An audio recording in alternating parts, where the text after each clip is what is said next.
imekuwa ya baraka, imekuwa ni njema, na pia kupata nafasi ya kunena maneno ya uzima kwako, maneno ya baraka na ushindi tulionao katika Kristo. Naitwa Kristo Oscar. Ni kiongozi wa huduma ya Throne of Grace kwa mataifa yote.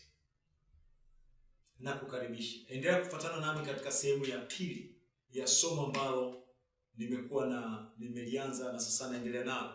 Kichwa cha somo nilisema inawezekana kuishi bila hofu. Inawezekana kuishi bila hofu. Na sitaki nirudi tena yale ambayo nimetembea kwenye sehemu ya kwanza, ila kwa sababu yapo, ukifuatilia utapata ule mwendelezo. Ila nipende kusema kwamba kama kuna kitu ambacho adui anakitumia ili kuhakikisha anayaangusha maisha ya mtu au anamharibu mtu, moja kati ya vitu ambavyo anavitumia kwa nguvu ni hofu.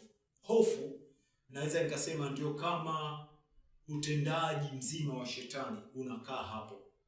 Kabla ya kutenda jambo lolote ambalo anataka lifanikishe, huwa cha kwanza anachokifanya anaachilia mazingira ya hofu. Labda umewahi sikia hata kwenye vijiji au baadhi ya miji fulani, kuna mzee fulani au bibi fulani au ndugu fulani, yani anajulikana pale kwamba huyu mtu ni hatari mno. Huyu akikwambia uamki, kesho uamki. Sasa moja kati ya vitu ambavyo yule ndugu anafanikiwa kuwateka watu na kuwafanya mateka wake ni ile hofu ya taarifa zile ambazo wanakuwa wanazisikia. Zile taarifa zinawaingizia hofu ambayo wanajikuta ile hofu inamtengenezea yeye platform ya kufanya chochote anachotaka kwenye maisha yao.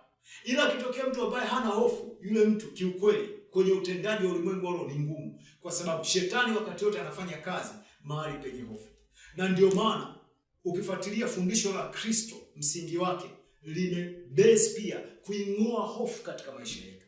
Hofu katika maeneo yote. Nasema hofu katika maeneo yote. Kama una hofu katika ndoa, fundisho la Kristo limebase kuing'oa hofu katika ndoa. Kwamba labda watu watatembea na mke wangu, watu labda watatembea na mume wangu, labda watu wataharibu watoto wangu, labda biashara zangu zitaanguka. Yaani eneo lolote, nasema eneo lolote ambalo lina hofu, fundisho la Kristo ndio fundisho pekee ambalo linaing'oa ile hofu, kwa sababu kihalisi hofu ndio platform ya shetani kufanya kazi. Ni kama vile unavyoongelea katika Mungu kupitia Kristo. Platform yake ni upendo. Hata imani, in fact imani inapata nguvu na kutenda kazi kwa nguvu pale upendo wa Mungu unapokuwa mahali pake. Kukiwepo pendo la Mungu katika hiyo jamii, katika hilo kusanyiko, katika hilo kanisa, pendo la Mungu likiwepo la kweli, utashangaa nguvu za Mungu zinavyoonekana. Achana na hizi ambazo tunazisukuma kwa nguvu. Nazungumza nguvu za Mungu. Ziko nyakati, tumeingia kwenye nyakati ambazo tutaona nguvu za Mungu na kwa kweli tutazishangaa. Kwa nini? Pendo lake likiwa established, likijengwa ndani ya kanisa, watu wakawa wanapendana bila sababu. Sio kama leo watu wanapendwa kwa sababu wanatoa 10,000 sadaka zile fulani hivi, wengine wanaziita za vipeperushi na nini. Sio kwa sababu yani ule ubaguzi wa wazi kwamba watu wenye hela fulani wanakaa mbele, watu wasio na wanakaa nyuma. Hapana, sizungumzi hiyo.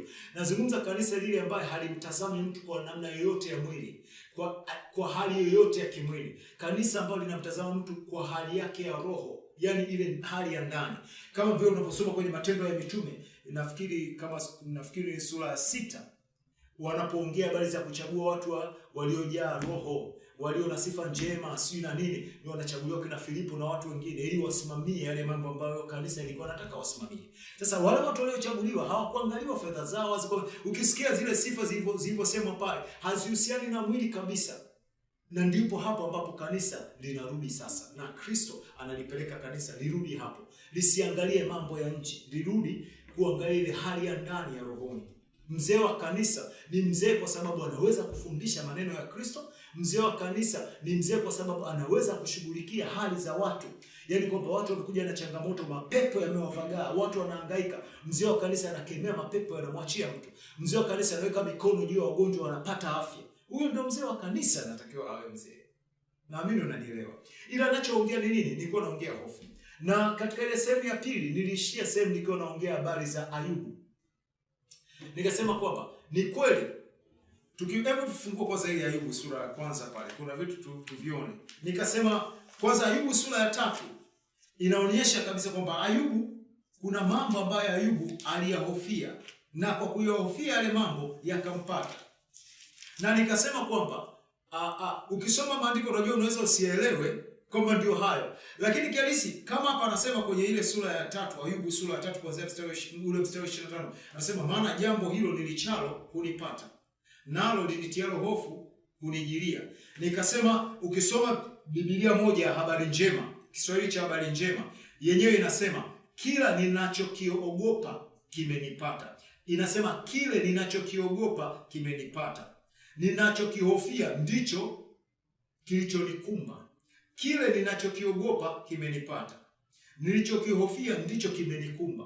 Nilipenda sana hii tafsiri kwamba kile nilichokiogopa kimenipata na kile nilichokihofia ndicho kimenikumba. Nimekumbwa na hicho. Maana ipo kama ajali. Sasa haya mambo yote ambayo Ayubu anaongea huko sura ya 3 anayakiri baada ya kupatwa nayo mambo. Ukisoma kuanzia sura ya 1 ndio utaelewa. Kwanza Ayubu alipofungua mlango, hilo la kwanza. Mlango wa nini? Mlango wa hofu ambao uliruhusu shetani acheze vyovyote anavyotaka kwenye maisha yake. La pili, tutaona hapa tunaposoma ya maandiko tunaendelea na hii. La pili, vile ambavyo Ayubu hakujua namna ambavyo Mungu alikuwa anamlinda na pendo la Mungu lilivyokuwa kwake. Kule kutojua Ayubu na kutotambua vile kulifanya hofu iwe na nguvu juu ya Ayubu. Kwa sababu Ayubu angejua namna ambavyo Mungu alikuwa anamlinda, hofu isingekuwepo. Sio, unanielewa ninachosema? Ndio ile nakwambia kwamba msingi wetu ni kwamba pendo la Mungu ambalo lilifunuliwa kwetu kwa vile ambavyo Mungu alitupenda tukiwa tungali wenye dhambi, afa akamtoa Yesu. Yaani kudhihirisha ile pendo akamtoa Yesu. Maana tunapolitazama hilo pendo na ule utoaji wa Mungu ukaingia ndani ya mioyo yetu, kweli mioyo yetu ikashawishika na huo ukweli, na tukaamini hilo pendo ambalo lilimuondosha Mungu kumtoa mwanawe wa pekee, tutakuwa salama katika hali zote. Kwa hali ya kawaida ya kibinadamu tu, hata wewe mwenyewe ni shahidi. Mtu akikupenda kweli au mtu kimpenda kweli, unaweza ukaona namna ambavyo uko tayari kufanya chochote. Nakumbuka zile nyakati za mahusiano. Labda mahusiano ambao ulianza na mke wako, kama vile ambavyo mimi nilivyoanza na mke wangu.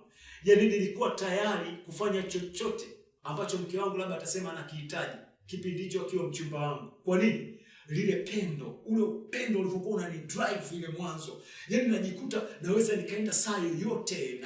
Nakumbuka kuna wakati ilitokea hali fulani ya kutaka kwenda kuongea na ndugu zake huko kijijini kwa mzee. Nilitembea usiku kwa usiku, saa 2 sio mpaka saa 3 nikawa nimefika huko kwa mzee. Nikafika nikaonana nao, nikaongea usiku huo, nikageuza kurudi nilipokuwa nakaa. Kipindi hicho naishi huko Mwanza Geita.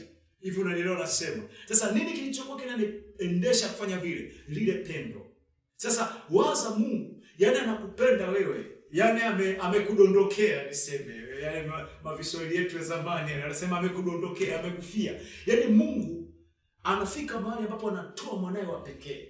Yani sio kwamba wewe umeomba, au sio kwamba wewe mzuri kama zile injili ambazo tumehubiriwa. Hata ukuwa mzuri, uko tuna matakataka yako, afu Mungu anakupenda kiasi kwamba anamtoa mwanae wa pekee. Anakufa kwa ajili yako ili akupate tu wewe. Ili kupitia ile pendo wewe uamini namna alivyokupenda. Sasa kutoka kwenye ile pendo, manake ndani yako unaweza kuamini kwamba usalama katika hali zote. Umenielewa nasema? Yaani kutoka katika ile pendo likichukua mizizi ndani yake, unaanza kujiona ulivyo salama. Kwamba kama huyu Mungu aliweza kunipenda kiwango hiki, kweli vipi anaweza kaacha kweli niharibiwe wakati ananipenda namna hii? No, hawezi. Ukianza kusafiri namna hiyo, maana inaanza kuleta usalama ndani. Na ule usalama unaoletwa ndani, hofu inasukumwa nje. Sasa angalia Ayubu ambapo hakujua namna anavyopendwa na Mungu na kulithamini lile pendo la Mungu katika maisha yake na ilivyomgharimu. Tuanze kusoma ule mstari wa kwanza. Ayubu sura ya kwanza kuanzia mstari wa kwanza. Anasema, palikuwa na mtu katika nchi ya Usi, jina lake lilikuwa kiitwa Ayubu. Anasema mtu huyo alikuwa mkamilifu na uelekevu. Ni mmoja aliyemcha Mungu, maana aliyemuogopa Mungu. Kisikia kumcha Mungu, maana ni kumuogopa tu Mungu. Maana kuogopa zile sheria zake na nini hivyo. Anasema na kuepukana na uovu. Anasema kisha walizaliwa kwake wana 7 na binti 3. Maana alikuwa na watoto 10. Wa kiume 7, wa kike 3. Anasema mali yake nayo ilikuwa ni kondoo 7,000 na ngamia 3,000. Haya magari ya nyakati hizo. Na jozi za ng'ombe 300. Ama mahesabu ya jozi nafikiri watu wanayafahamu. Hao ng'ombe walikuwa wengi. Ukisikia jozi 300, kuna mahesabu hapo katikati hapa. Sio ng'ombe 300. Hiyo ni zaidi ya ng'ombe 300. Ukisikia jozi, manake kila jozi moja huwa ina ng'ombe kadhaa ndani. Sasa akikwambia jozi 300, kuna mahesabu yake hapa. Anaendelea anasema, na jozi za ng'ombe 500, na punda wake 500, na watu wa nyumbani wengi sana. Maana wafanya kazi walikuwa wengi tu. Kwa hiyo mtu alikuwa ni tajiri, mtu tajiri sana. Anasema basi hivi mtu huyo alikuwa mkuu sana kuliko watu wote katika upande wa mashariki. Maana alikuwa tajiri. Ukisikia mkuu alikuwa tajiri. Nao wanawe huenda na kufanya karamu katika nyumba ya kila mmoja wao kwa siku yake. Yeye alikuwa anafanya sherehe. Wanawe kuna nyakati, kuna siku wanaamua wanafanya tu sherehe kwenye nyumba ya mmoja kati ya ndugu. Yaani katika wale ndugu, kwamba leo tutafanya sherehe kwa Oscar. Wanakuja wote, ndugu zangu wote wanakuja, tunafanya sherehe kwao. Kwa hiyo walikuwa na hiyo tabia. Ndio kinachoelezwa. Anasema, nao wakatuma na kuwaita maumbu yao 3, yani wale dada zao, ili waje kula na kunywa pamoja nao. Basi ilikuwa hapo hizo zilipokuwa zimetimia, Ayubu hutuma kwao akawatakasa. Sasa hapa ndio tunapoanza kumuona Ayubu na hofu yake. Sikiliza, anasema hivi, Ayubu hutuma kwao akawatakasa. Kisha akarauka au akaamka na mapema asubuhi na kusongeza sadaka za kuteketezwa kama hesabu yao wote ilivyokuwa. Kwa nini Ayubu alikuwa anatoa hizo sadaka za kuteketezwa? Akiamka asubuhi. Yaani wale walikuwa na sherehe, walifanya labda sherehe jana, wamemaliza watoto wake. Ayubu alipata taarifa kwamba watoto wake jana walikuwa na sherehe wamemaliza. Leo Ayubu anaamka mapema asubuhi, anapeleka sadaka ya kuteketezwa mbele za Bwana. Anaipeleka kwa lengo gani? Sikiliza, anasema, kwani Ayubu alisema, humkini kwamba hao wanangu wamefanya dhambi na kumkufuru Mungu mioyoni mwao. Ndivyo alivyofanya Ayubu siku zote. Hivyo unaiona hiyo hofu. Unaweza kufikiri kama ni kitu, unajua ukiitazama kidini na ukiiwaza kidini, inaonekana kama ni mawazo mazuri, ni mawazo ya unyenyekevu, ya kujinyenyekeza mbele za Mungu. Lakini nakwambia hivi, ilikuwa ni hofu inamdrive Ayubu. Kama ambavyo leo watu wengi katika maombi yao, omba zao, soma zao neno, funga zao, msingi wake mzima sio pendo lao kwa Mungu. Msingi wao mzima ni hofu. Mtu anaamka kuomba usiku, hofu. Mtu anaomba kabla ya kulala, hofu. Atatubu saa nzima, atakemea saa nzima, sio atafanya nini saa nzima. Yaani ana utaratibu fulani ameweka ambao ni hofu tu inamdrive. Alafu ukitaka ujue kweli kwamba ni hofu inamdrive, wewe uwe shahidi. Kama ninaongea na wewe maneno haya, uwe shahidi. Unafurahia unachofanya? Manake tunapoingia kwenye maombi, tunapoomba, kihalisi tunajenga mahusiano. Na hakuna mtu ambaye anapenda kujenga mahusiano asiyefurahia yale mahusiano. Mimi nikiwa na rafiki yangu, nimeenda kumtembelea, ni rafiki yangu. Tunaendelea kuwa marafiki siku kwa siku. Kadiri tunavyozidi kuongea na kushare mambo mengine ya ndani, ndio kadiri urafiki wetu, ile bond ya urafiki inazidi kuunganika. Na unakuta nafurahia. Inafika mahali ambapo asubuhi tu, halo vipi, umeamkaje? Tutaonana, basi njoo basi. Yaani mnafurahia kuonana mapema ili muongee, mshirikishane, labda mfanye hata mambo fulani pamoja. Kwa nini? Kwa sababu ya yale mahusiano. Lakini kwetu leo haiko hivyo. Mungu sio kitu cha kufurahisha. Mungu ni kitu cha adhabu.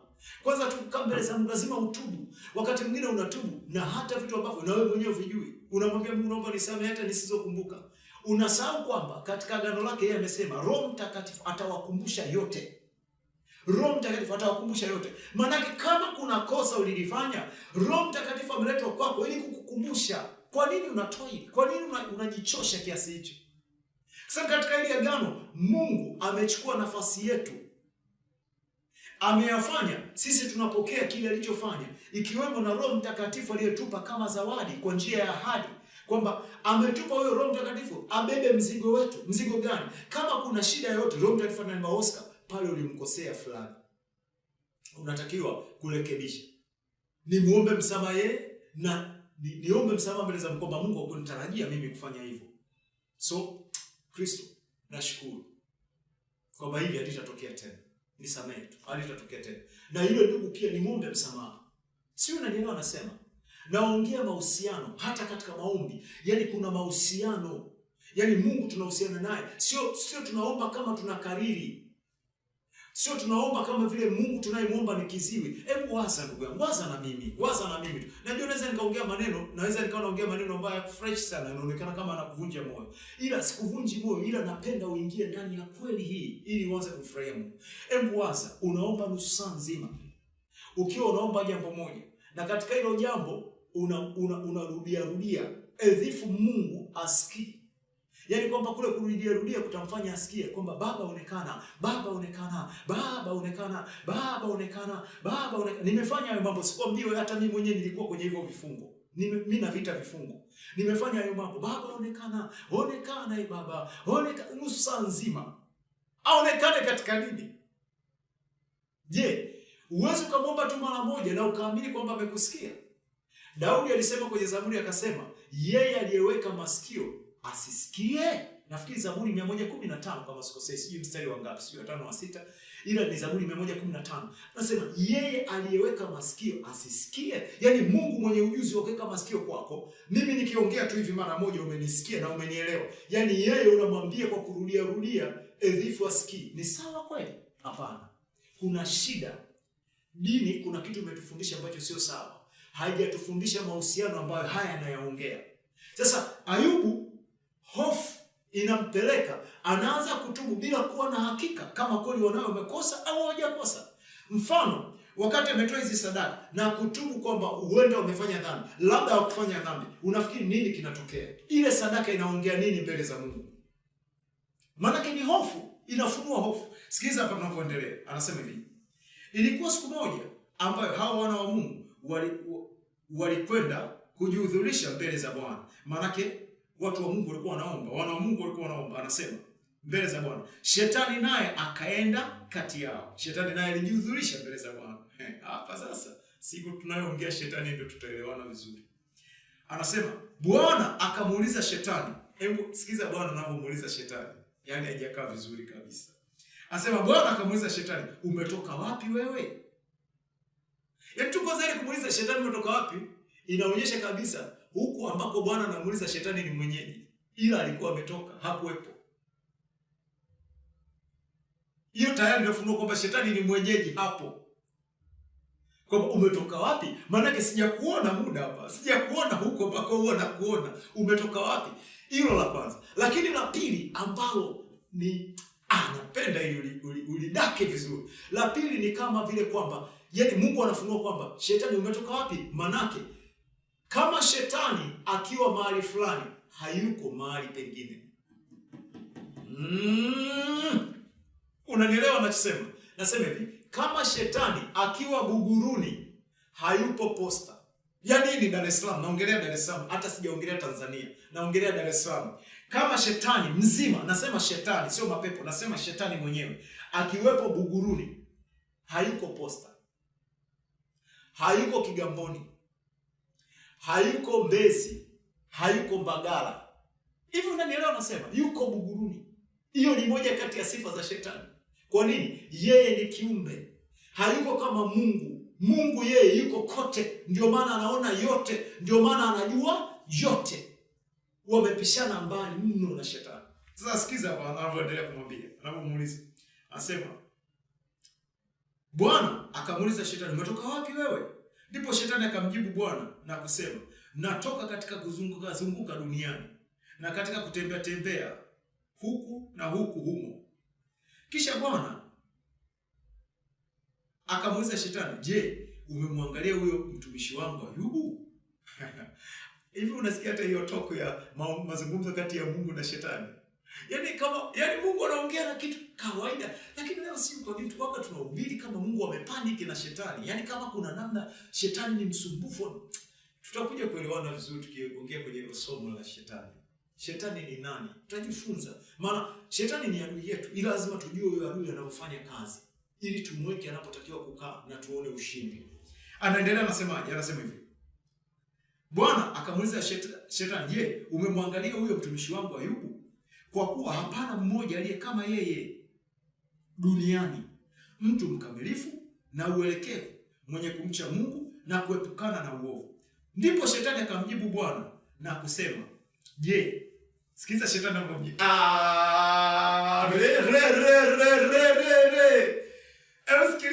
Sikiliza shetani, yaani huyu shetani anamjibu Bwana, Bwana Mungu anamjibu. Sikiliza anavyosema. Ndipo shetani akamjibu Bwana na kusema, je, huyo Ayubu yuamcha Bwana bure? Kwamba huyo Ayubu anamcha Bwana bure tu? Hapana. Shetani anasema huyo Ayubu hamchi Bwana bure. Anafanya nini? Kwa nini anamcha Bwana? Shetani sasa anasema hivi. Anasema wewe, anamwambia Bwana, wewe hukumzingira kwa ukigo pande zote, pamoja na nyumba yake yote na vitu vyote alivyo navyo. Sio kama unanielewa. Yaani shetani anamwambia Bwana kwamba, je, wewe, kwamba huyo Ayubu anamcha Bwana bure tu? Sio wewe ambaye umemzingira kwa wigo pande zote? Yaani shetani anajua kabisa huyu mtu analindwa. Ila Ayubu hajui kama analindwa. Ayubu hajui kama watoto wake wanalindwa. Ayubu hajui kama mali zake zinalindwa. Yuko tu kutoa sadaka za kuomba msamaha, kwamba isije kama umefanya dhambi, isije kama umemkosea Mungu. Hofu inamdrive nje ya mstari. Anashindwa kusherekea hata ulinzi ambao Mungu amempatia. Ila shetani anajua kabisa katika kuzunguka kwake, manake mpaka ameona ulinzi, manake shetani alijaribu kutaka kuingia ila akashindwa. Hivi unanielewa ninachosema? Pendo la Mungu lilivyo kwetu. Mungu anakulinda wewe. Kuna mambo anakulinda ambayo yamevuka akili yako na uwezo wako na ufahamu wako. Mungu anakulinda. Mungu anakuepusha. Hebu kwanza leo litambue pendo la Mungu linavyokulinda lililo katika Kristo. Mwambie tu, Baba, ninakushukuru kwa pendo lako kwangu lililo katika Kristo. Paulo anaongea kwenye Warumi sura ya 8 mstari wa 39. Anasema nimegundua kwamba hakuna kinachoweza kunitenga na pendo la Mungu lililo katika Kristo Yesu. Hakuna, sio mauti, sio uzima, sio malaika, sio nini. Yaani hakuna kinachoweza kumtenga na hakuna kinachoweza kufanikiwa kumshinda kwa sababu ya hilo pendo. Yaani hata mimi mwenyewe usinione nasikia raha na kujivuna hivi. Kinachonifanya nisikie raha na kujivuna ni lile pendo la Mungu, sio mimi kumpenda, ila yeye kunipenda mpaka ananifanya na mimi nampenda. Yani unajua mtu akikupenda sana anakushinda, inabidi na wewe uanze kumpenda tu.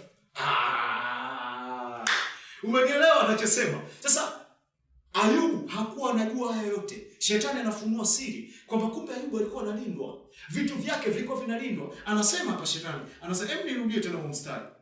Anasema mstari wa 7, Ayubu 1 mstari wa 7. Anasema wewe hukumzingira kwa wigo pande zote, pamoja na nyumba yake na vitu vyake vyote alivyo navyo. Kazi za mikono yake umezibarikia. Shetani anajua kwamba kazi za mikono ya Ayubu Mungu kazibariki. Anajua, anamwambia Bwana, anamhoji sasa. Ambaye kazi za mikono yake umezibarikia, nayo mali yake imeongezeka katika nchi. Lakini nyosha mkono wako sasa, uyaguse hayo yote alionayo, naye atakukufuru mbele za uso wako. Bwana akamwambia shetani, tazama, yote alionayo yamo katika uwezo wako, lakini usinyoshe mkono wako juu yake yeye mwenyewe. Bali shetani akatoka mbele za uso wa Bwana. Yaani shetani akatoka, amepewa ruhusa aende akafanya anachoweza. Ila nitakwambia kitu kimoja. Sana. Ayubu angekuwa anajua anavyolindwa na Mungu, akaamini ule ulinzi wa Mungu ambao unatokana na pendo tu la Mungu, yaani kwamba alimpenda tu Ayubu kama alivyonipenda mimi, kama alivyokupenda wewe. Amekupenda tu, sio kwa sababu umekuwa mzuri sana, amekupenda tu. Sio kwa sababu una tabia njema, amekupenda tu, hata akamtoa Kristo. Ayubu angeamini ile pendo la Mungu ambao linamlinda hivyo, shetani hata hivyo alivyoruhusiwa na Mungu bado asingefanya kitu. Kwa nini? Anasema pasipo imani haiwezekani kumpendeza Mungu. Maana kila mwendeaye lazima aamini kwamba yeye yupo na huwapa thawabu wale wamtafutao. Yaani imani ndio kitu kinachompendeza Mungu. Mungu hufurahishwa na imani. Mungu hupendezwa na imani. Kwa hiyo maana kama Ayubu angebaki kwenye imani akiamini, ile imani kupitia pendo la Mungu na ule ulinzi wa Mungu, shetani angejaribu kushambulia, asingefanikiwa. Asingeua vile vyote, asingeharibu vile vyote, asingeua watoto wake. Ukisoma ile sura ya kwanza ukiendelea hapo utakuta taarifa ambazo Ayubu alikuwa analetewa za uharibifu ulioendelea. Analetewa taarifa mpaka anafika mahali na yeye anapigwa majipu. Hivi unanielewa nasema? Yaani Ayubu mwenyewe naye anafika mahali anapigwa majipu. Nini kilileta yote? Mwisho wa siku Ayubu anakuja anagundua, ndio anaongea kwenye ile sura ya 3 mstari wa 25. Anasema hivi, kwenye tafsiri ile nilisema habari njema, sio Biblia kawaida ndio nayo hapa. Kuna Biblia habari njema inasema hivi, kile ninachokiogopa kimenipata. Ninachokihofia ndicho kilichonikumba. Kile ninachokiogopa ndicho kilichonipata. Nilichokihofia ndicho kilichonikumba. Ayubu anakiri hayo. Baada ya kutokewa na yote ndio anagundua kwamba kumbe kilichofungulia mlango hata shetani akanigonga, kama inavyosema kwenye Mhubiri. Nafikiri Mhubiri 5 ngapi? Mhubiri 5:8 pale. Hem, tusome Mhubiri 5:8 nafikiri. Oh glory. Mhubiri 10 sorry. Mhubiri 10:8. Hem, nisome Mhubiri 10:8. Anasema hivi: mwenye kuchimba shimo atatumbukia ndani yake, na yeye abomoaye boma nyoka atamuuma. Yaani kwamba nyoka, of course maandiko yakiandika nyoka ni simbo ya shetani kwenye Biblia. Na yanapomsema nyoka kama simbo ya shetani, sio yule mnyama ambaye tunakutana naye kwenye mapori. Yule sio shetani. Ila simbo, na alitumika, of course yule alitumika kwenye bustani ya Eden, alitumika. Ila kihalisi amefanyika mtukufu kama simbo ya shetani. Kwa hiyo anasema hapa Ayubu anazungumzia habari za mtu akibomoa boma, nyoka atamuuma, kwa sababu nyoka atapata nafasi ya kuingia, kwa sababu boma limebomolewa. Na boma linabomolewaje? Kama ambavyo Ayubu alifanya. Hofu ilimchukua, akajikuta amebomoa ulinzi ambao Mungu alikuwa amemzungushia. Na shetani, tumesoma kwenye maandiko, tumeona anakiri kwamba wewe umemzungushia wigo. Kuna namna umezungusha wigo ambao siwezi kupenya. Vitu vyake haviwezi kuharibiwa. Kwa nini asikuche wewe? Sasa kumbe Ayubu atakaseme ni kweli nimezungushiwa wigo, ila ninaamini na ninafurahia katika yale ambayo Mungu amefanya nini? Amenizungushia. Sasa ile imani yake ni kama ndio ingeshikilia yale. Ila ni kama hapa inaonyesha kabisa ni Mungu tu na pendo lake ndio aliyemshikilia Ayubu na kumlinda. Ila Ayubu kama Ayubu hakuamini lile pendo la Mungu na ule ulinzi wa Mungu. Ndio maana siku zote alikuwa anakuja na hofu ya kutubu. Kila wakati anakuja anatubu. Kwa nini anatubu mara kwa mara? Hofu. Pendo halikumpa pumziko. Pendo halikusukuma hofu nje. Hivyo unanielewa ninachosema? Na mimi unanielewa ninavyoendelea.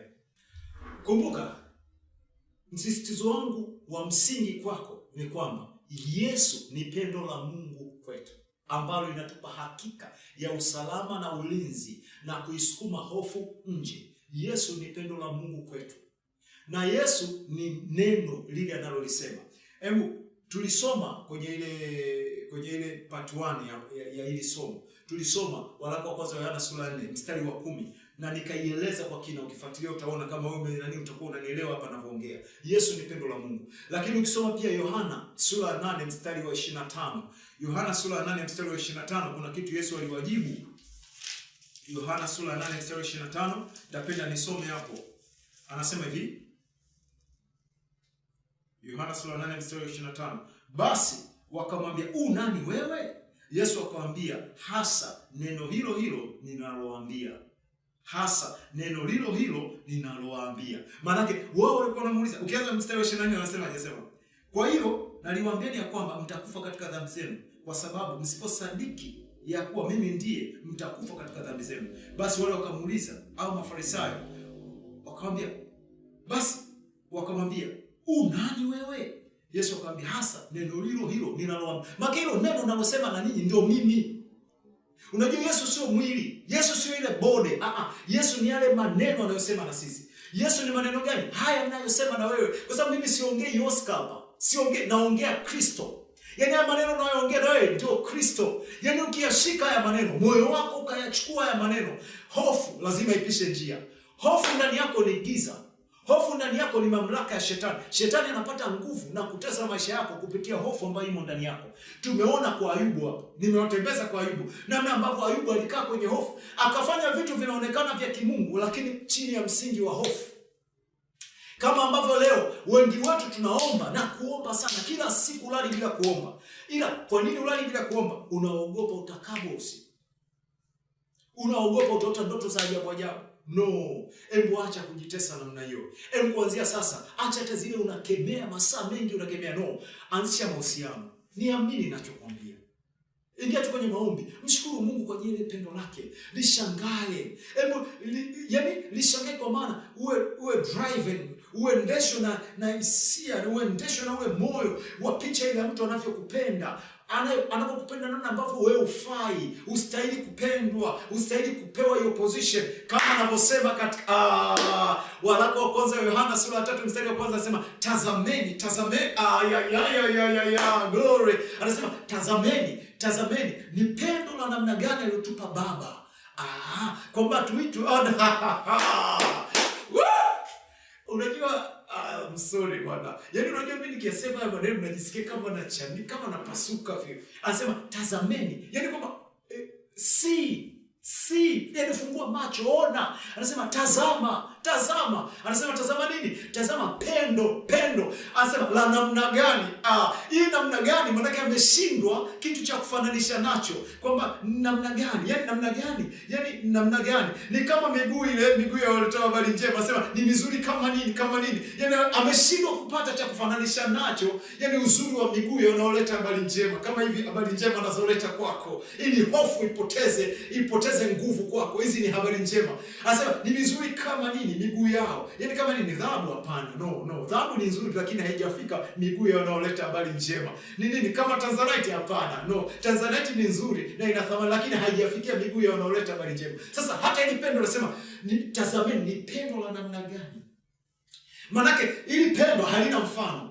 Yes, yako mapendo ya mpenzi na mpenzi wake. Yako mapendo ya mtu na kaka yake. Yako mapendo ya mtu na mke wake. Yako mapendo ya mtu mzazi na watoto wake. Yako mapendo ya ndugu hivyo namna zote, ya marafiki. Yako mapendo hayo. Lakini ili pendo ni kama Yohana alipokuwa kilitazama, akawa analishangaa. Anaongea katika Roho Mtakatifu kwamba tazameni ni pendo la namna gani alilotupa Baba. Pendo gani? Anasema kwamba tuitwe wana wa Mungu. Anasema kwamba tuitwe wana wa Mungu. Afu anasema na ndivyo tulivyo. Sio kama unaelewa hizo kitu. Asemi kwamba ndivyo tutakavyokuwa. Sikiliza hiyo point. Sikiliza hayo maneno kwenye hiyo haraka. Hii hapa anasema hivi. Tazameni ni pendo la namna gani alilotupa Baba, kwamba tuitwe wana wa Mungu, na ndivyo tulivyo. Kwa sababu hii ulimwengu haututambui kwa kuwa haukumtambua yeye. Yaani anasema tumepewa pendo ambalo linatufanya tuitwe wana wa Mungu, na ndivyo tulivyo. Sio kwamba tutakuwa ndivyo. Yaani wewe uliyemwamini Yesu, yaani wewe ni mwana. Asa hebu waza. Hebu piga picha pamoja na mimi. Picha hii kwamba wewe ni mwana wa mtu fulani tajiri, mzee mmoja tajiri, mwenye uwezo, mwenye mali, mwenye ulinzi, mwenye nini, yaani kutoka kwenye ile mali. Alafu wewe ni mwanae. Pata picha namna ambavyo utahangaika kumwomba baba yako awe anakupa gari, utahangaika kumwomba baba yako awe anakupa ulinzi, utahangaika, yaani hebu pata picha. Itakuwa hivyo? Haitakuwa hivyo. Tu kutoka kwenye yale mahusiano. Yaani wewe ambacho unataka kukifanya ni yale mahusiano tu. Yale mahusiano yanavyojengwa na yanakuwa mazuri ndio yanakupa kumiliki vyote alivyo navyo baba yako. Ndio kitu ambacho kanisa tunakimisi. Tunaomba maombi kama watumwa, hatuombi maombi kama wana wenye mahusiano na Baba. Mimi kuna nyakati naomba na sahau hata kumwambia. Kwanza hata sikumbuki kama uaga sijui lini. Nafikiri nimesahau kumwambia Baba naomba nilinde hata nikiwa nasafiri, unajua. Why? Yumo ndani yangu. Anakaa ndani yangu. Yesu anasema mkiyashika maneno yangu, Baba yangu atawapenda. Alafu mimi na Baba yangu tutakuja kwenu na kufanya makao ndani yenu. Ndivyo anavyosema.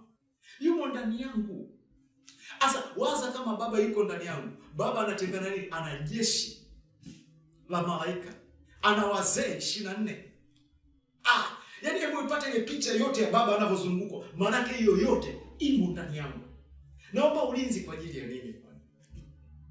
Nikiwa tu aware, yaani nikiwa na huo ufahamu tu, naanza kuomba ulinzi kwa ajili ya nini? Yaani yale yaliyomo tu ndani yangu, vile Baba alivyo ndani ni ulinzi tosha.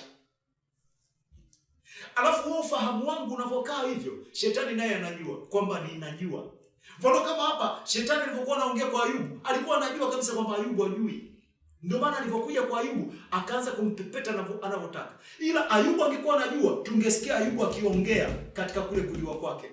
Mpaka amepigwa sana. Ayubu anafika anasema ninajua ya kuwa mtetezi wangu yu hai, hata pasipo mwili huu mimi nitamuona Bwana. Yale ni maneno ambayo Ayubu alienda mbali mno. Mpaka anafika mahali anamwambia Mungu, sasa tokea. Mimi nataka nikuhoji sio na nini. Bwana akamtokea.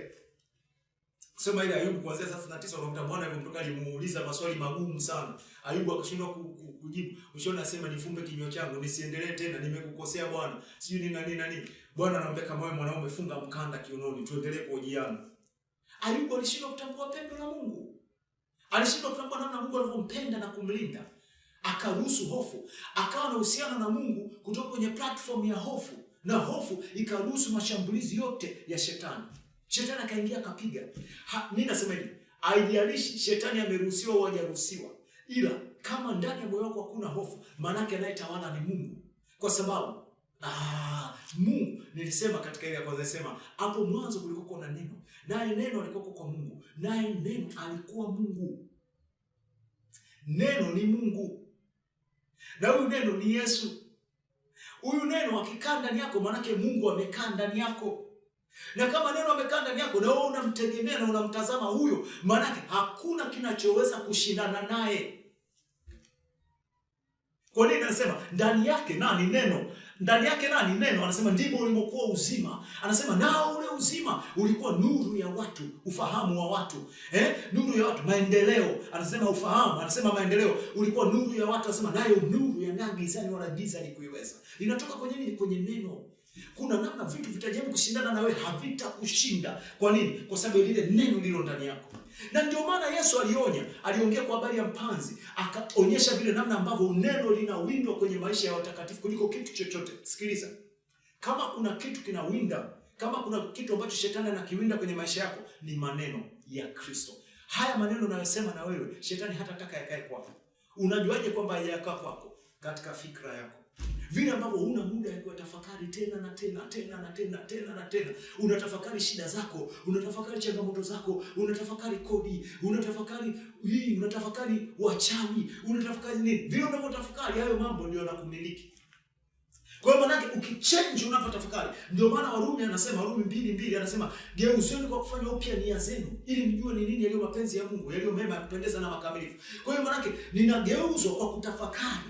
Ninaamua kuanza kutafakari baraka za Mungu. Ninatafakari pendo la Mungu. Ninatafakari Kristo. Ninapotafakari vile, inabadilisha ile hali ya kwanza.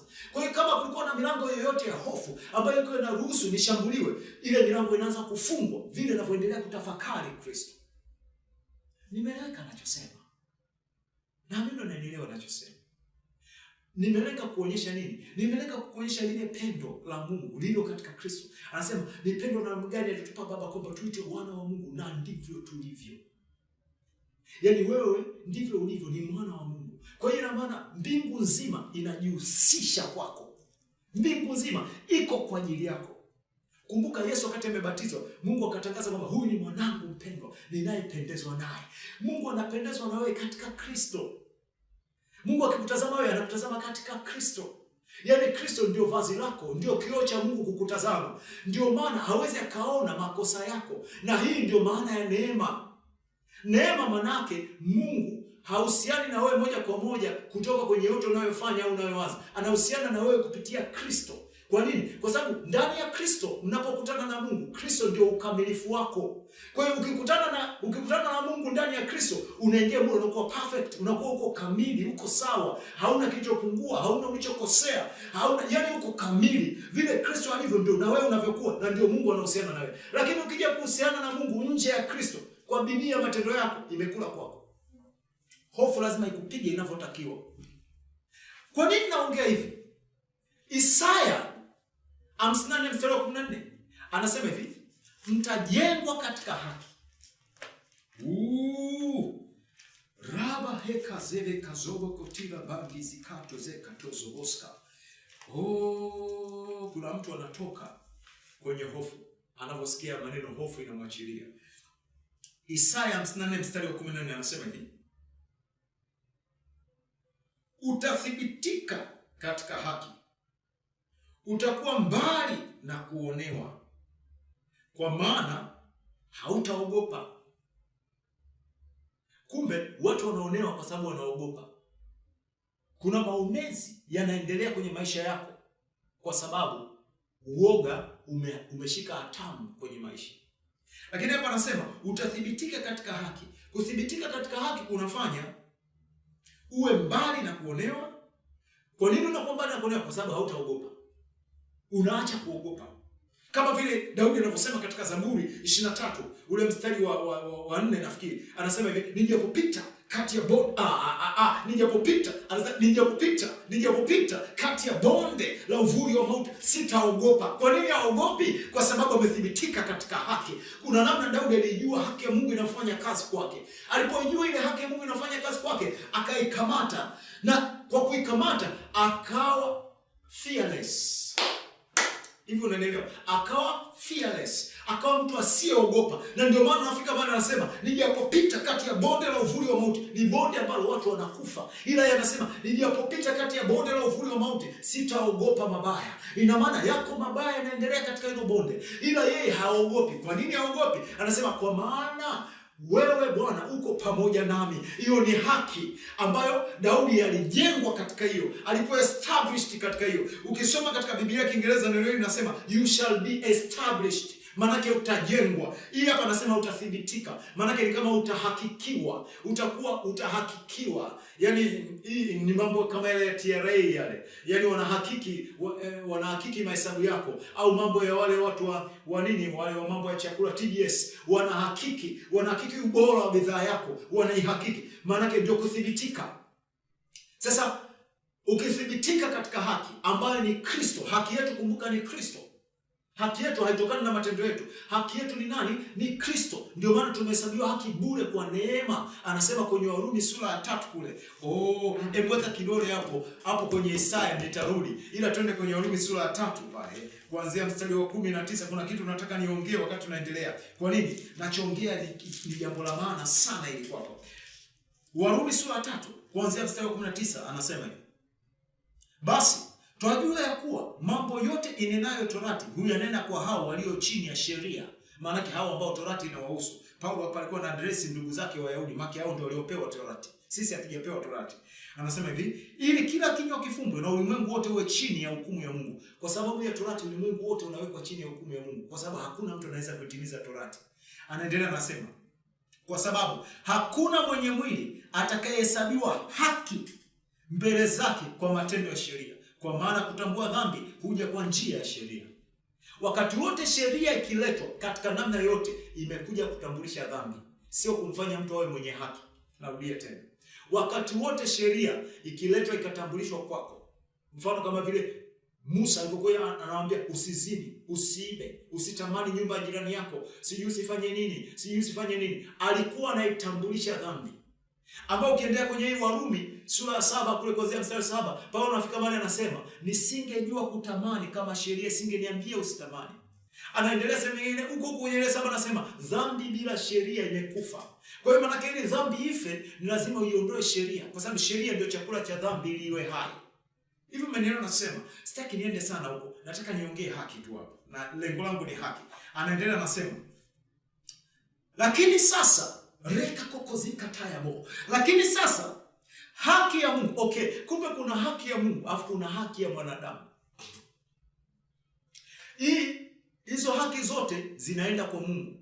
Kuna haki ya Mungu ambayo inaenda kwa Mungu, na kuna haki ya mwanadamu ambayo inataka kwenda kwa Mungu. Haki ya mwanadamu ambayo inataka kupenetrate kwa Mungu ni ile ya matendo ya sheria. Ndio ambayo anasema hakuna mtu anaweza kuhesabiwa haki kwa matendo ya sheria.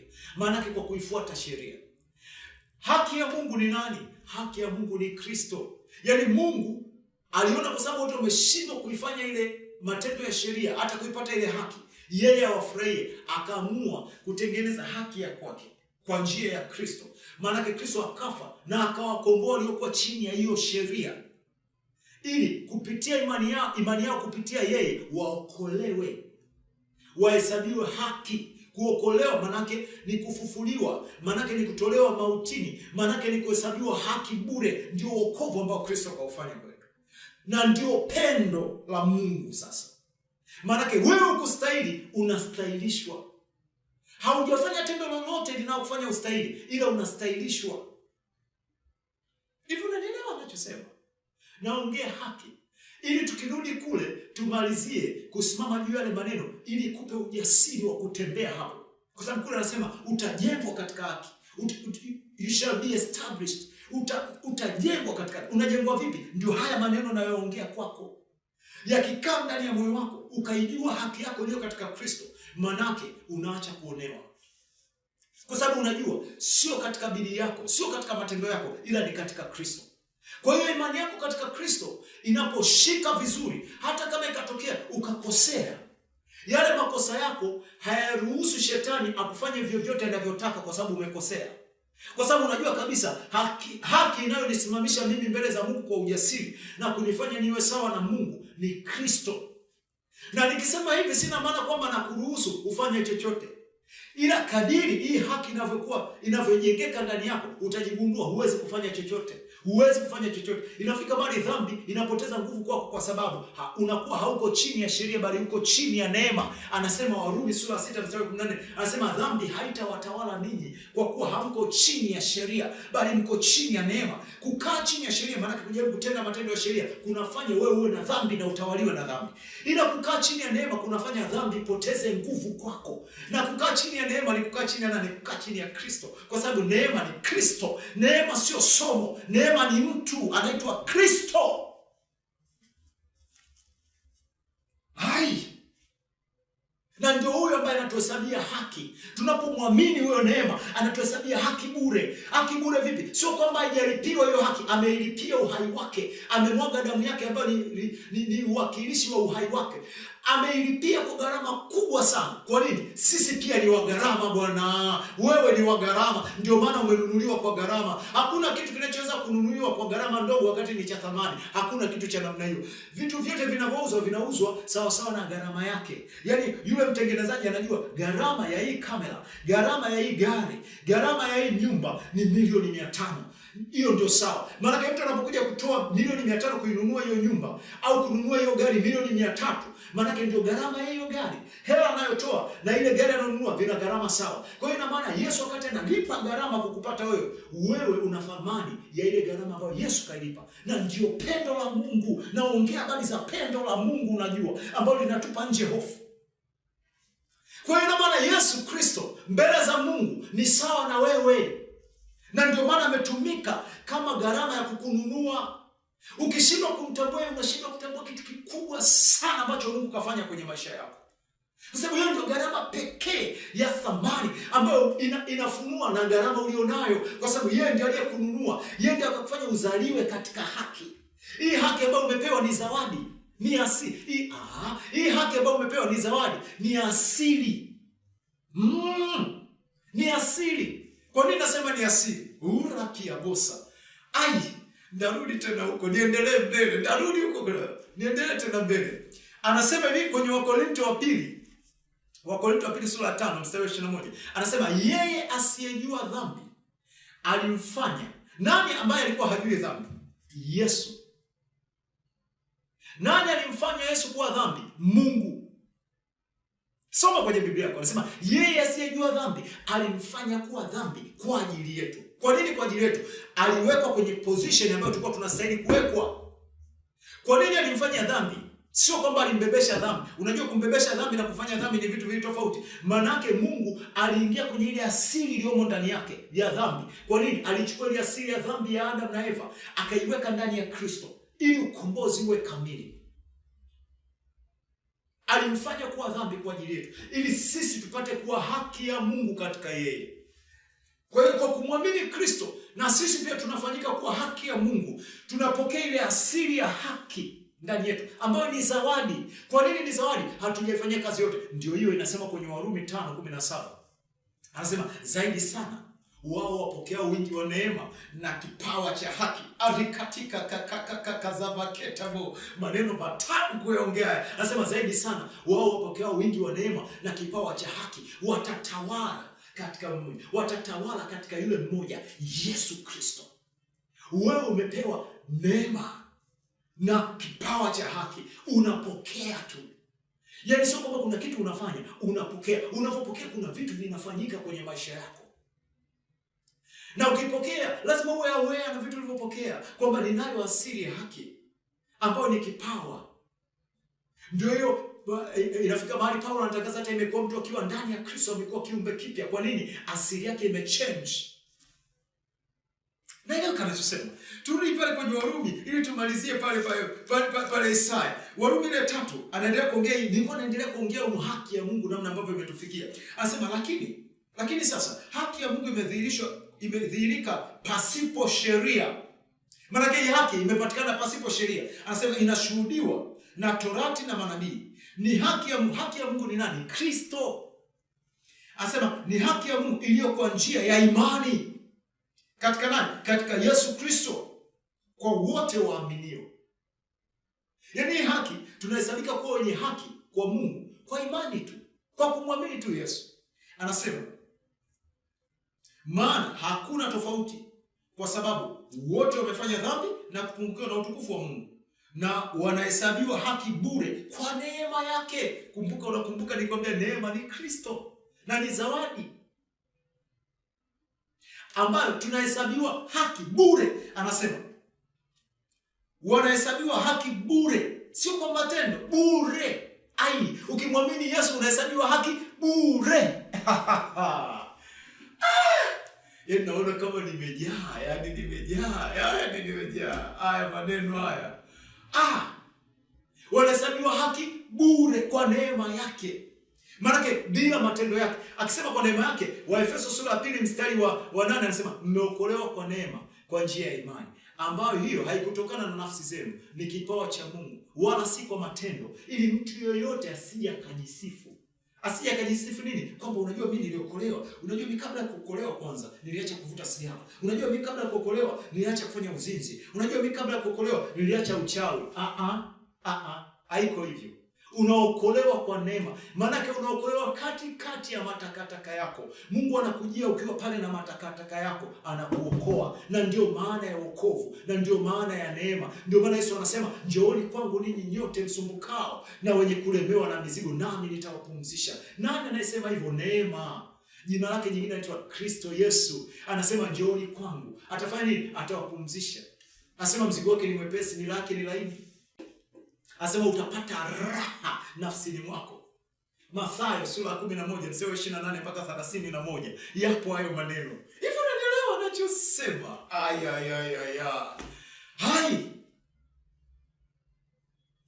Anaendelea, anasemaje? Anasema wanahesabiwa haki bure kwa neema yake, kwa njia ya ukombozi ulio katika Kristo Yesu, ambaye Mungu amekwisha kumweka awe upatanisho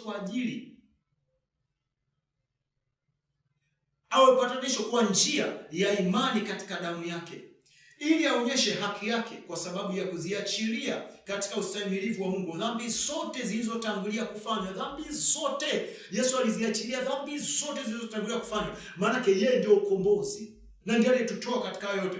Alitangulia kuziachilia dhambi zote zilizotangulia kufanywa, apate kuonyesha haki yake wakati huo, ili awe mwenye haki na mwenye kumhesabia haki yeye amwaminie Yesu. Tunahesabiwa haki kwa kumwamini Yesu. Ndio inafika mahali Daudi anasema hivi katika Warumi sura 4 pale.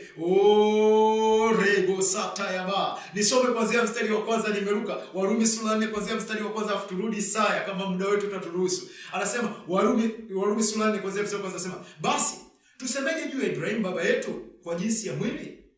Kwa maana ikiwa Ibrahim alihesabiwa haki kwa ajili ya matendo yake, analo la kujisifia. Wale wanaopenda kusema ufanye matendo ya sheria, afu wanasema imani bila matendo imekufa, hawana ufahamu nini kinachoongewa pale na Yakobo. Lazima ujue Yakobo anaongea kitu gani. Kuna siku tutakuja tutaiongea hiyo. Lakini hapa anaongea Mtume Paulo anasema, kwa maana ikiwa Ibrahimu alihesabiwa haki kwa ajili ya matendo yake, analo la kujisifia, lakini si mbele za Mungu. Manake haikaunti chochote mbele za Mungu yale ambayo Abrahamu angejisifia. Kwa Mungu haikaunti. Anasema lakini si mbele za Mungu. Maana maandiko yanasemaje? Ibrahimu alimwamini Mungu, ikahesabiwa kwake kuwa haki. Yaani vile tu alivyomwamini Mungu, kabla hajatenda lolote tayari akahesabiwa haki. Kabla hajafanya lolote, anaendelea anasemaje? Sema lakini kwa mtu afanyaye kazi. Akisema kazi maana yake hapa matendo ya sheria. Ujira wake hauhesabiwi kuwa ni neema, bali kuwa ni deni. Lakini kwa mtu asiyefanya kazi, bali anamwamini yeye ambaye amhesabia haki, asiyekuwa mtaua, imani yake mtu huyo imehesabiwa kuwa haki. Si umenielewa? Anasema lakini mtu asiyefanya kazi, bali anamwamini yeye ambaye amhesabia haki, asiyekuwa mtaua.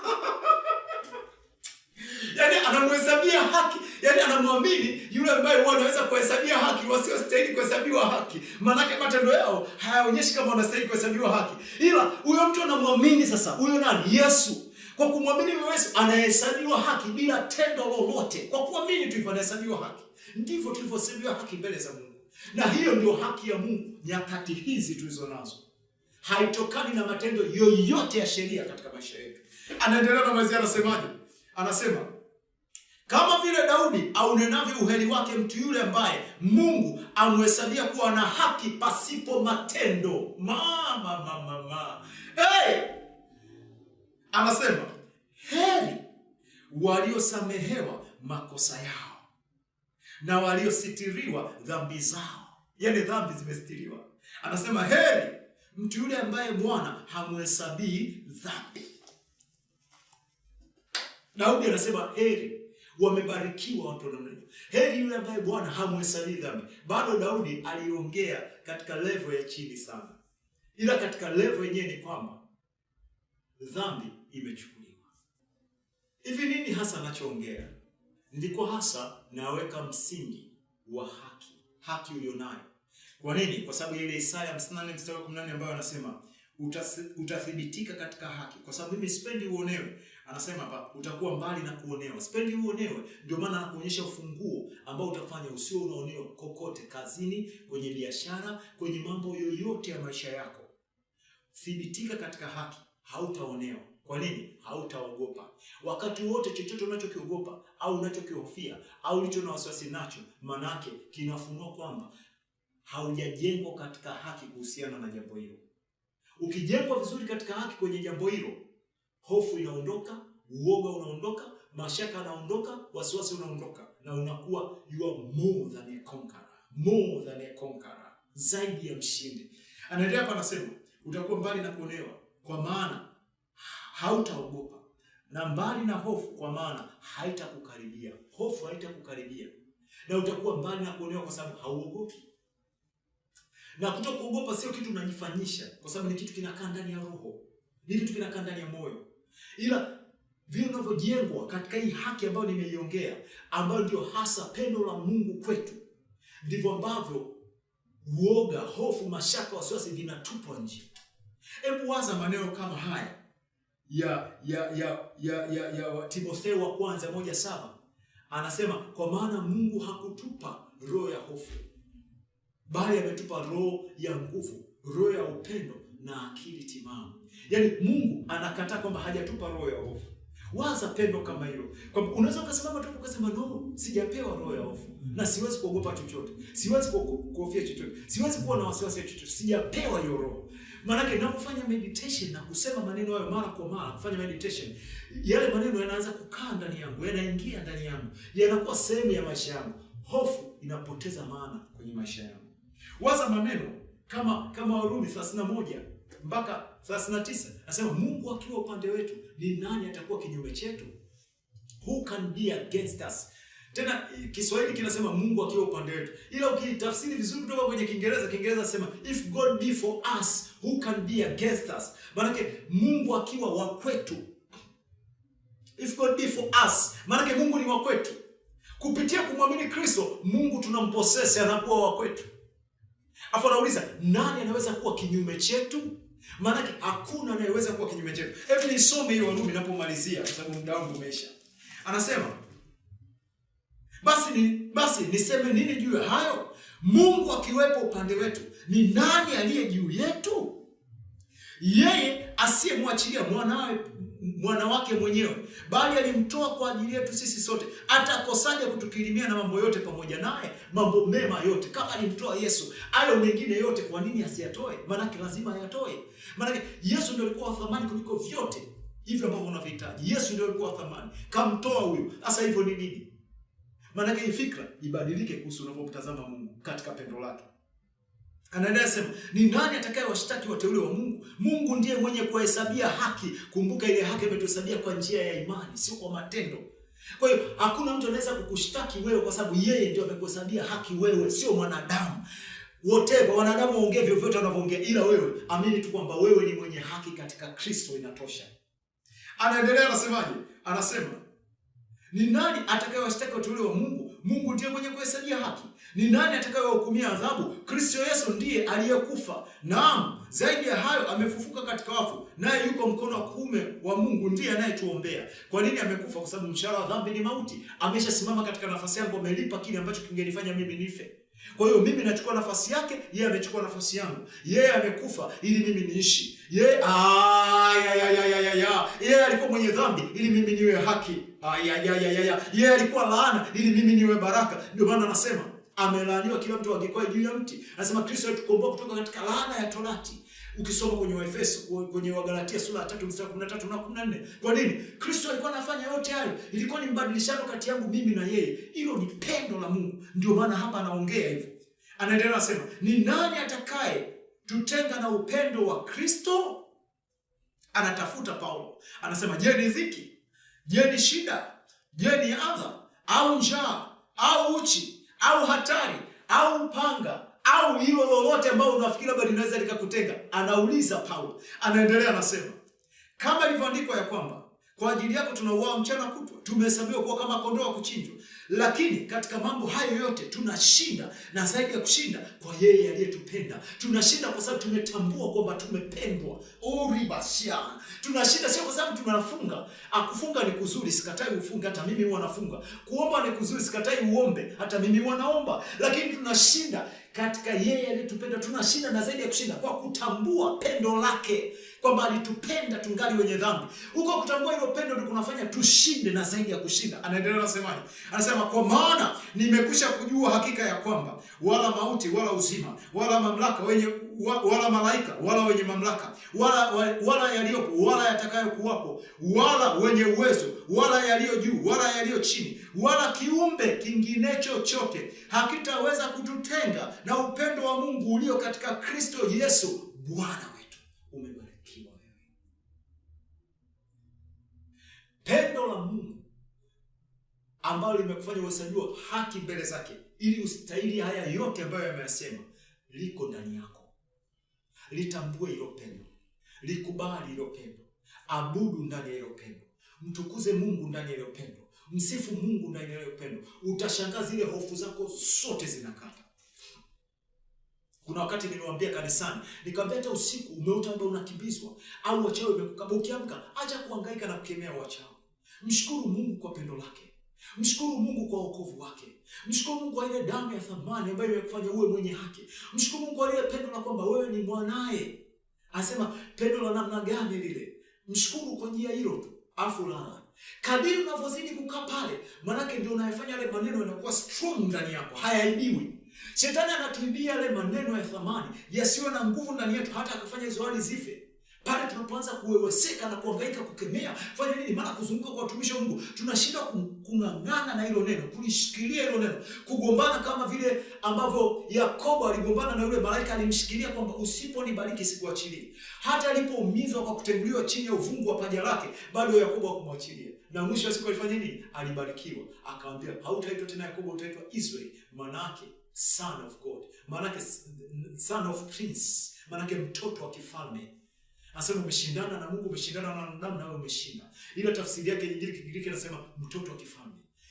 Ng'ang'ania ni maneno ya Kristo. Punguza hayo kukemea. Ila shikilia ni maneno ya Kristo aliyosema kwako, kama haya niliyoongea na mengine unayoyafahamu ya Kristo, hasa ya Agano Jipya. Yashikilia hayo. Utashangaa namna ushindi wa Mungu utakapoanza kutokea kwenye maisha yako. Wewe ni kizazi kilichobarikiwa kwa sababu umehesabiwa haki kwa imani, sio kwa matendo. Ukitaka kuendelea kujifunza zaidi mambo haya kwa kina na hata kuuliza maswali, waweza kutuma maswali yako kupitia YouTube hiyo ambayo umefungua. Lakini pia tunakukaribisha kwenye ibada zetu ambazo tunakuwa nazo pale Mtendeni. Msema Mtendeni shule ya msingi iko kule Posta, jirani sana na soko la Kisutu. Iko jirani sana na soko la Kisutu. Ukiuliza shule ya msingi Mtendeni, ukaona inakupa shida namna ya kufikia, uliza soko la Kisutu liko wapi. Ukifika soko la Kisutu, ukauliza shule ya msingi Mtendeni iko wapi, wanakuonyesha hatua kama 10-15 ukifika hapo. Unakuwa na ibada pale na madarasa namna hii kila siku ya Jumapili kuanzia saa 3 mpaka saa 6 kamili juu ya rafiki. Utaifahamu kweli na kweli. Tuko pale kuwafahamisha watu kweli ili wawe huru mbali na hofu na wasionewe kabisa. Ninakukaribisha sana. Naitwa Kristo. Endelea kufuatana na kiongozi wa huduma ya Throne of Grace kwa mataifa yote. Umebarikiwa sana na ninakubariki kwa jina la Yesu Kristo. Amen. Amen. Amen.